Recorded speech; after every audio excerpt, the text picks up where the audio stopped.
ஸ்ரீ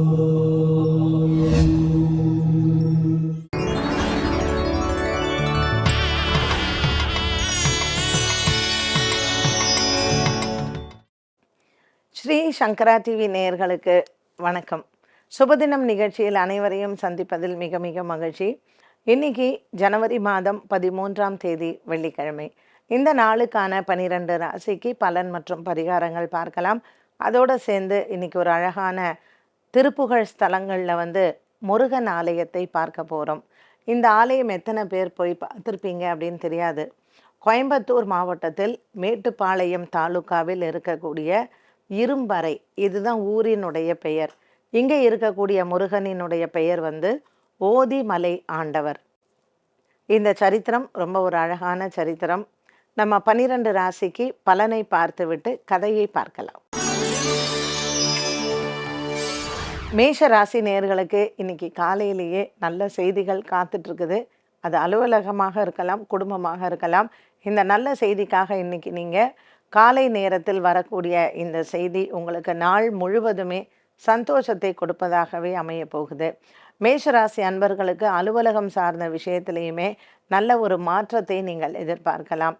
வர இருக்கக்கூடிய இந்த சனி பெயர்ச்சியானது மேஷராசி அன்பர்களுக்கு தற்போது இருக்கக்கூடிய நிலையிலேயே நல்ல மாற்றத்தை தரும். வெள்ளிக்கிழமையான இன்றைய நாளில் மேஷராசி நேயர்கள் துர்க்கையை வழிபட்டால் மனதில் இருக்கக்கூடிய குறைகள் தீரும். ரிஷபராசி நேயர்கள், இன்று நாள் முழுவதுமே ரிஷபராசி நேயர்களுக்கு நல்ல ஒரு மன அமைதியும் சந்தோஷமும் கிடைக்கும். 5ஆம் இடத்தில் இருக்கக்கூடிய சந்திர பகவான் குழந்தைகளால் பெருமையும் மற்றும் உறவினர்களால் நல்ல ஒரு நன்மைகளும் கிடைக்கும். இன்று வெள்ளிக்கிழமையாக இருப்பதனால் மகாவிஷ்ணுவை வழிபாடு செய்வது சிறப்பு. லக்ஷ்மி நாராயண பெருமாளை வணங்கி ரிஷபராசி நேயர்கள் இன்று நாளை தொடங்கும் பொழுது கடன் பிரச்சனைகள் தீரும். வரவு செலவுகள் இரண்டுமே இன்று உங்களுக்கு மனதிற்கு திருப்தியாகவே அமைகிறது. பெண்களுக்கு முன்னேற்றமான நாளாகவும் இருக்கும். இன்றைய நாளில் பசுமாடுகளுக்கு அன்னதானம் செய்ய மனதிற்கு சந்தோஷம் கிடைக்கும்.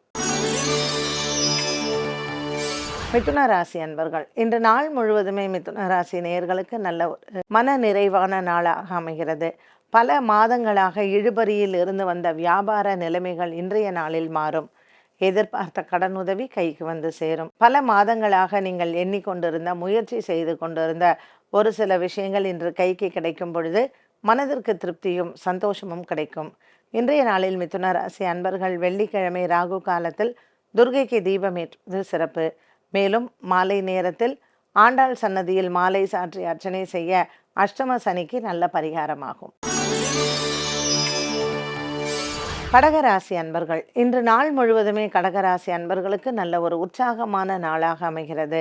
மனதில் இருக்கக்கூடிய குறைகள் தீர நண்பர்களின் உதவி இன்று உண்டு. ஒரு சிலருக்கு காலை நேரத்தில் சற்று மறதி இருக்கலாம். இன்றைய நாளில் காலை நேரத்தில் சற்று மனதில் குழப்பங்களும் குடும்பத்தில் சின்ன சின்ன பிரச்சனைகளும் வருவதால் இந்த மறதிகள் ஏற்படும். இன்று விநாயக பெருமானை வழிபாடு செய்ய மனதில் இருக்கக்கூடிய குறைகள் தீரும். 7ஆம் இடத்தில் சனியுடன் சேர்ந்த சுக்கிரன் இருப்பதனால் கணவன் மனைவியிடையே சிறு வாக்குவாதங்கள் வரலாம். இன்றைய நாளில் பொறுமையும் நிதானமும் இருந்தால் கடகராசி அன்பர்களுக்கு இந்த நாள் நல்ல நாள்.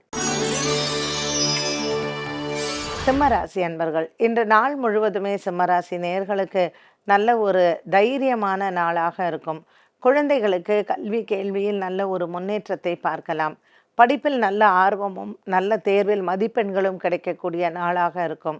இன்றைய நாள் சிம்மராசி அன்பர்களுக்கு குடும்பத்தில் இருக்கக்கூடிய வழக்குகள் மற்றும் சொத்து தகராறுகளில் நீண்ட நாளாக இருந்து வந்த இழுபறி நிலைமை மாறும். அலுவலகத்திலேயும் நீங்கள் எதிர்பார்த்தபடி இடமாற்றமும் பதவி உயர்வும் இன்றைய நாளில் வரலாம். சிம்மராசி நேயர்கள் இன்று முருகப்பெருமானை வணங்க மனதில் இருக்கக்கூடிய குறைகள் தீரும். கன்னிராசி நேயர்கள், ராசியில் சந்திரனும் 7ஆம் இடத்தில் குருவும் இருப்பதனால் இன்று குரு சந்திர யோகமாக அமைகிறது. கன்னிராசி அன்பர்களுக்கு தொழிலுக்கு உடைய புத பகவான் 4ஆம் இடத்தில் சூரியனுடன் சஞ்சாரம் செய்வதனால் புதிய தொழில் முயற்சிகளில் வெற்றி கிடைக்கும். பண விவகாரங்கள் எதிர்பார்த்த பணவரவு நன்றாகவே வரும். இன்றைய நாளில் வழக்குகளில் வெற்றி உண்டு. நீண்ட காலமாக எதிர்பார்த்து கொண்டிருந்த நண்பர்களின் உதவியும் இந்த நாளில் உங்களை தேடி சேரும். கன்னிராசி நேயர்கள் இன்று பசுமாடுகளுக்கு உணவளிப்பதும் மற்றும் லக்ஷ்மி நாராயண பெருமாளை வணங்குறதும் விஷ்ணு ஆலயத்தில் இருக்கக்கூடிய கருடனுக்கு தீபம் ஏற்றுவதும் நல்ல பலன்களை கொடுக்கும். துலாம் ராசி நேயர்கள், இன்று நாள் முழுவதுமே துலாம் ராசி நேயர்களுக்கு நல்ல ஒரு வெற்றி தரக்கூடிய நாளாக அமைகிறது. ராசியில் இருக்கக்கூடிய கேத்து பகவான் சற்று குழப்பத்தை கொடுக்கலாம். 7ஆம் இடத்தில் இருக்கக்கூடிய ராகு பகவானால் கணவன் மனைவி இடையே சிறு குழப்பங்கள் வந்து போகும். இருந்த போதிலும் இன்றைய நாளில் உங்களுக்கு பகல் நேரத்திற்கு பிறகு மனதிற்கு சந்தோஷமும் திருப்தியும் ஏற்படும். வழக்கறிஞர்களை சந்திப்பது, புதிய மனிதர்களை சந்தித்து வியாபாரம் பேசுவது, இது அனைத்தும் உங்களுக்கு வெற்றி கிடைக்கும். 10 குடைய சந்திர பகவான் 12ஆம் இடத்தில் இருப்பதனால் இன்று விரயங்கள் தவிர்க்க முடியாத ஒன்றாகும். இன்றைய நாளில் துலாம் ராசி நேயர்கள் வெள்ளிக்கிழமை ராகு காலத்தில் துர்க்கையை வணங்குவது சிறப்பு. விருச்சிக ராசி நேயர்கள், 6ஆம் இடத்தில் இருக்கக்கூடிய ராகு பகவானால் இன்று தன லாபங்கள் உண்டு. பங்கு சந்தையில் முதலீடு செய்பவர்களுக்கு இன்று நல்ல ஒரு மாற்றமும் முன்னேற்றமும் கிடைக்கும். அலுவலகம் சார்ந்த விஷயங்களில் வெற்றி வந்து சேரும். விருச்சிக ராசி நேயர்களுக்கு இன்று நாள் முழுவதுமே மனதில் இருக்கக்கூடிய குழப்பங்கள் தீரும். நீண்ட நாட்களுக்கு பிறகு சந்திக்கக்கூடிய நண்பர்கள் மூலமாக பண உதவி பெறலாம். விருச்சிக ராசி நேயர்கள் இன்று விநாயகரை வணங்க விக்னங்கள் தீரும். தனுசு ராசி அன்பர்கள், இன்று நாள் முழுவதுமே தனுசு ராசி நேயர்களுக்கு நல்ல ஒரு மன ஒற்றுமையும் சந்தோஷமும் கிடைக்கும். 5ஆம் இடத்தில் இருக்கக்கூடிய ராகு பகவானால் இன்றைய நாளில் குழந்தைகளால் சற்று மன குமுறலும் மற்றும் குழந்தைகளால் நல்ல ஒரு மன நிம்மதியும் கிடைக்கக்கூடும். தனுசு ராசி அன்பர்களுக்கு இன்றைய நாளில் விநாயக பெருமானை வணங்கலாம். 10ஆம் இடத்தில் இருக்கக்கூடிய சந்திரனால் விரயங்களும் அலைச்சல்களும், விநாயகரை வணங்க இந்த பிரச்சனைகள் தீரும்.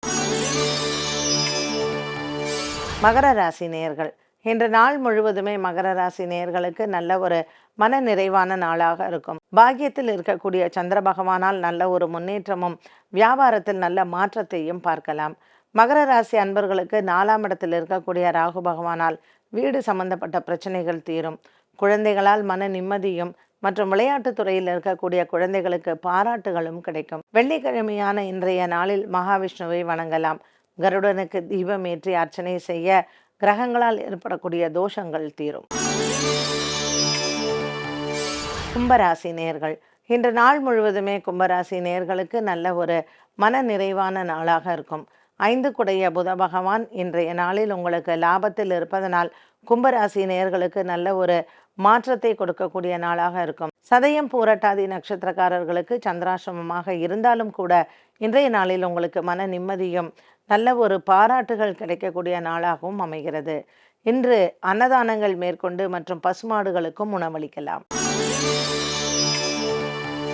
மீனராசி நேயர்கள், இன்று நாள் முழுவதுமே மீனராசி நேயர்களுக்கு நல்ல ஒரு மன நிறைவான நாளாக இருக்கும். ராசியில் இருக்கக்கூடிய குரு பகவான், 7ஆம் இடத்தில் இருக்கக்கூடிய சந்திரன் நல்ல ஒரு மாற்றத்தை தருவார். குடும்பத்தில் குரு சந்திர யோகத்துடன் இருக்கக்கூடிய இன்றைய நாளில் தன லாபங்கள் உண்டு. பல நாட்களாக இழுபறியில் இருந்து வந்த குடும்ப வேலைகள் மற்றும் அலுவலக வேலைகள் அனைத்தும் இன்றைய நாளில் முடிவடையும்.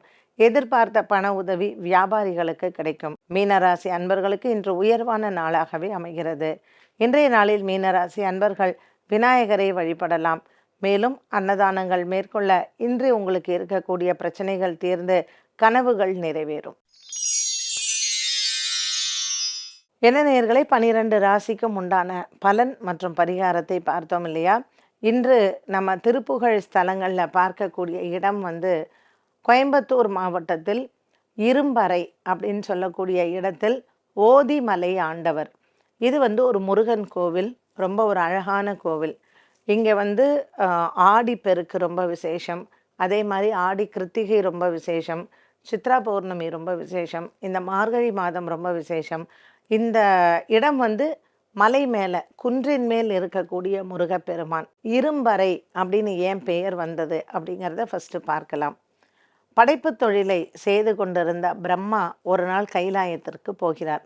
அங்கே அவர் விநாயகருக்கு மட்டும் வணக்கம் சொல்லிட்டு முருகப்பெருமானை கண்டுக்காமையே போயிட்டார்.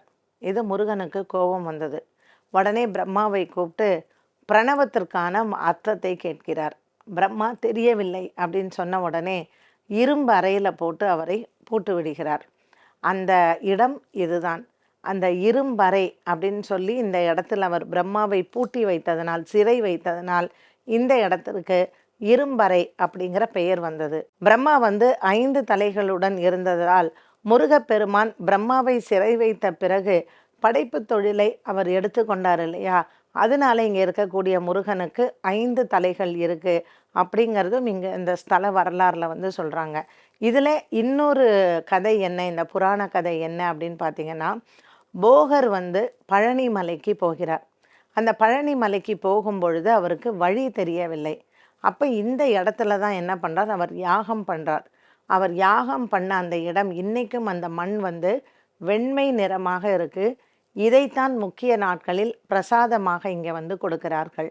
இந்த போகருக்கு வந்து இந்த இடத்துல யாகம் பண்ணும் பொழுது இதற்கு பக்கத்தில் இருக்கக்கூடிய குமாரபாளையம், இங்கே வந்து நாகநாதேஸ்வரர் இருக்கார். இந்த ஆலயத்தில் முருகப்பெருமானினுடைய ஒரு முகமும் மீதி 5 முகங்களும் இந்த இடத்தில் அவர் அருள் காண்பித்தார் அப்படிங்கிறது புராண கதையில் சொல்லப்படுகிறது. போகருக்கு முருகன் 5 தலைகளுடன் காட்சி கொடுத்து 8 திருக்கரங்களுடன் இங்கே வந்து அவர் அமைந்திருக்கிறார். போகருக்கு இங்கிருந்து தான் பழனி மலைக்கு செல்லுவதற்கு முருகன் வழி காண்பித்தார் அப்படிங்கிறது தான் ஸ்தல வரலாறு. அடுத்ததாக சிவபெருமானுக்கு வந்து பிரணவ மந்திரத்திற்கான அந்த மந்திரங்களை, வேத மந்திரங்களை அவர் ஓதியதனால் ஓதுமலை அப்படிங்கிற அந்த பெயரும் இந்த இடத்திற்கு வந்தது. அதனால் ஓதிமலை ஆண்டவர் அப்படிங்கிற திருநாமத்தோட முருகப்பெருமான் இங்கே இருக்கிறாரு. குழந்தைகளுக்கு குறிப்பாக இந்த பாலாரிஷ்ட தோஷம் இருக்கு இல்லையா, இந்த வியாதி தீருவதற்கு இங்கே இருக்கக்கூடிய முருகப்பெருமானுக்கு அபிஷேகம் செய்து அர்ச்சனை செய்து வஸ்திரம் சாத்துறது இங்கே பிரார்த்தனையாக மக்கள் வந்து வேண்டிக் கொள்கிறார்கள். அது மட்டுமல்ல, குழந்தைகளினுடைய கல்விக்கு, படிப்பிற்காக இந்த முருகனை வந்து பிரார்த்தனை செய்தால் அவர்களுக்கு வந்து நல்ல ஒரு கல்வியில் ஞானம் வந்து வளர்ச்சி பெறும் அப்படிங்கிறது. இது மட்டும் அல்லாமல் ஒரு நல்ல கலைஞனாக நீங்கள் வரணும், வீணையில் நல்லா வரணும், பாட்டில் நல்லா வரணும், நடனத்தில் நல்லா வரணும் அப்படின்னு சொன்னால் இங்கே இருக்கக்கூடிய முருகப்பெருமானை வணங்குறது ரொம்ப ரொம்ப சிறப்பாம். இங்கே வந்து சிவபெருமான் முருகப்பெருமானை தனியாக வந்து பார்த்ததனால் இங்கே அம்பாள் சன்னதி வந்து கிடையாது. சிவபெருமான் தனியாகத்தான் இங்கே வந்து ஒரு சன்னதியில் இருக்கிறார். இந்த இடத்துல இருக்கக்கூடிய விநாயகருமே ரொம்ப ஒரு பிரசித்தி பெற்ற விநாயகராக இங்கே சொல்லப்படுகிறார். இந்த ஓதிமலை ஆண்டவர் நம்ம நினைத்த காரியத்தை நமக்கு வந்து கை கொடுப்பார். நமக்கு வந்து இன்னும் 2 நாளில் தைத்திருநாள் வருது இல்லையா, அதனால் தமிழ் கடவுளான முருகப்பெருமானை நம்ம வணங்கி இந்த ஓதிமலை ஆண்டவரை இந்த வருடம் இந்த வரக்கூடிய இந்த தைத்திருநாள் நம்ம எல்லாருக்கும் நல்லா இருக்கணும் அப்படிங்கிற ஒரு பிரார்த்தனையும் வைக்கலாம். இதெல்லாம் ரொம்ப பழம்பெரும் கோவில்கள். போகர் வந்து இந்த இடத்துல யாகம் பண்ணியிருக்காருன்னா இது எவ்வளோ பழமையான ஒரு கோவிலாக இருக்கணும். அதனால் கோயம்புத்தூர் போனீங்கன்னா மேட்டுப்பாளையம் தாலுக்காவில் இருக்கக்கூடிய இரும்பறை, இந்த ஊரில் ஓதிமலை ஆண்டவரை கண்டிப்பாக நீங்களும் சென்று வணங்க வேண்டும். மீண்டும் உங்களை சுபதினம் நிகழ்ச்சியில் சந்திக்கும் வரை நன்றி, வணக்கம். ஸ்ரீ சங்கரா டிவி ஏற்பாடு செய்யும் கிரகச்சாரம் மக்கள் சந்திப்பு, சனி பகவானின் தாக்கம் மற்றும் சனி பெயர்ச்சி குறித்த உங்கள் சந்தேகங்களுக்கு விடையளிக்கிறார் திருக்கோவிலூர் ஹரிபிரசாத் சர்மா அவர்கள். இந்த சனி பெயர்ச்சி பற்றிய குழப்பங்களுக்கான விளக்கத்தினையும் சனியை பற்றிய பல சுவாரஸ்யமான தகவல்களையும் நான் உங்களோடு நேரடியாக பகிர்ந்து கொள்ளப் போகிறேன். மேலும் ஒவ்வொரு ராசிக்கும் சனிப்பெயர்ச்சி பலன்களை விளக்கி கூறுகிறார் திருமதி பாரதி ஸ்ரீதர். இந்த வர இருக்கிற சனி பெயர்ச்சி யாருக்கெல்லாம் நன்றாக இருக்கும், யாரெல்லாம் பரிகாரங்கள் செய்து கொள்ள வேண்டும், எந்த ராசியினருக்கு அதிர்ஷ்டத்தை தரும், இந்த நிகழ்ச்சியில நீங்கள் உங்களுடைய சந்தேகங்களையும் தெளிவுபடுத்திக் கொள்ளலாம். உங்கள் அபிமான ஜோதிடர்கள் உங்களை சந்திக்க நேரில் வருகிறார்கள். MGM ஹெல்த் கேர் பிரசன்ஸ் கிரகச்சாரம் மக்கள் சந்திப்பு, powered by City Union Bank. ஜனவரி 14 போகி அன்று காலை 10 மணிக்கு.